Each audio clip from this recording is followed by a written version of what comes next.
Hi viewers, welcome back to Selvar Samayal. இன்னைக்கு செல்வர் சமையல் நம்ம என்ன டிஷ் பண்ண போறோம்னு பாத்தீங்கன்னாக்கா பிரெட் எக் பண்ண போறோம். ஸோ அந்த பிரெட் எக் பாத்தீங்கன்னாக்கா எல்லாரும் பண்ணுவாங்க. ஸோ அதை நம்ம கொஞ்சம் டிஃப்ரெண்டா பண்ணி பார்க்கலான்ட்டு ஒரு ஐடியா. வாங்க பண்ணி பார்க்கலாம். பிரெட் எக் பண்றதுக்கு பாத்தீங்கன்னா ஒரு கிளீன் பவுல் எடுத்துக்கோங்க.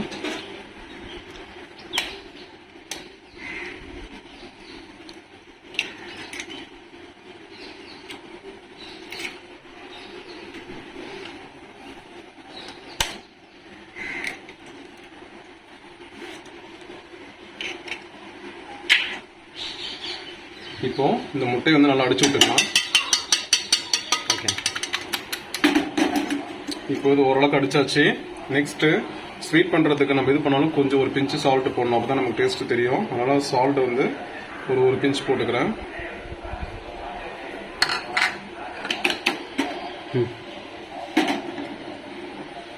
நெக்ஸ்ட் சுகர் ஆட் பண்ணிக்கலாம்.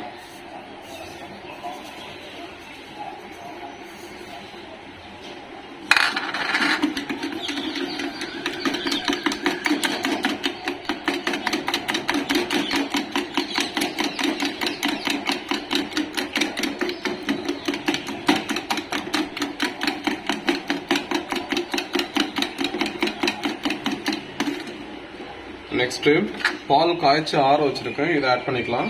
இதை கொஞ்சம் கொஞ்சமா ஊற்றி ஆட் பண்ணி அடிச்சுக்கலாம். நம்ம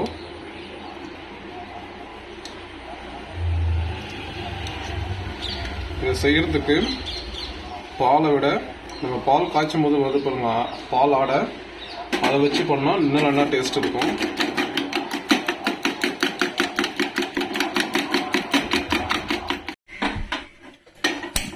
அடுப்பான் பண்ணிக்கலாம்.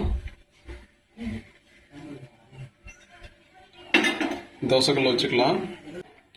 இப்போ நம்ம அடிச்சு வச்சிருக்க முட்டை அந்த எசன்ஸ் இருக்கு இல்லையா, இந்த எசன்ஸ் வந்து ஒரு சர்ஃபேஸான பிளேட்ல போட்டு அதுக்கப்புறமேட்டு நீங்க டிப் பண்ணி எடுத்தீங்கன்னா உங்களுக்கு நல்லா இருக்கும். பெரிய பிரெட் சைஸ் இருந்தா, நான் வச்சிருக்க வந்து சின்ன பிரெட் சைஸ் தான் வச்சிருக்கேன். ஸோ எனக்கு இதுவே போதுமானது. அதனால என்ன பண்றேன், இப்போ பிரெட் அதில் போட்டு நல்லா டிப் பண்ணிக்கிறேன். இதெல்லாம் ரெண்டு சைடு ஃபுல்லா போட்டு டிப் பண்ணிட்டு அப்படியே தோசைக்கல்ல தூக்கி வச்சிடுறேன். இதே மாதிரி எல்லா பிரெட்டையும் வந்துட்டு நல்லா டிப் பண்ணி தூக்கி தோசைக்கல்ல போட்டுக்கிறேன்.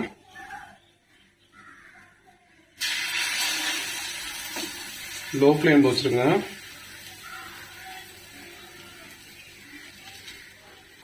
எனக்கு கிடைச்ச பிரெட் சைஸ் வந்து சின்னது, ஸோ அதனால நான் இதில் டிப் பண்றேன். நீங்க பண்றதா இருந்தால் பிளேட்ல வச்சு தான் பண்ணணும். பிளேட்ல வச்சு பண்ணீங்கன்னா நல்லா இருக்கும், உங்களுக்கு உடையாம வரும்.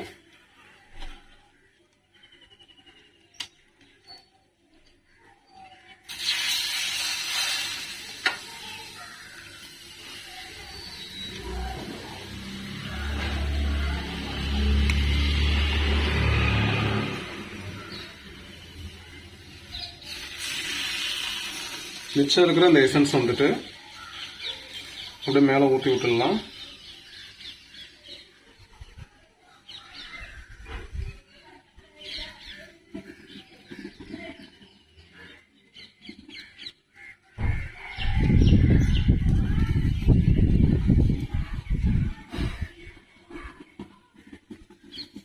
ஓகே, பிரெட்டை போட்டாச்சு. இப்போ என்ன பண்ணலாம், நெய் விட்டுக்கலாம்.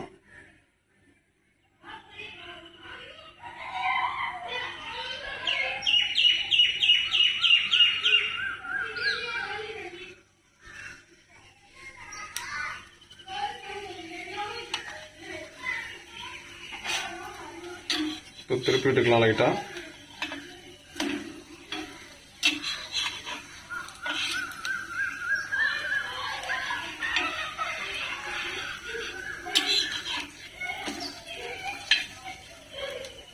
லோ ஃப்ளேம்ல வச்சு தான் செய்யணும், ஹை ஃப்ளேம்ல வச்சிடாதீங்க. வச்சீங்கன்னா ஃபுல்லா கருகி போயிடும்.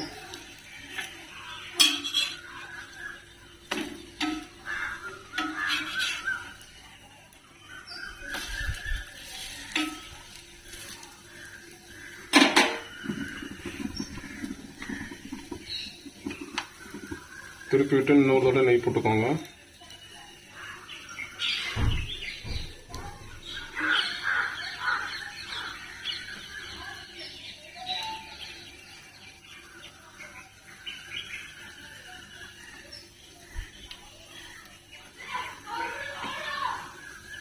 இப்போது நமக்கு வந்து பிரெட் ரெடி ஆயிடுச்சு.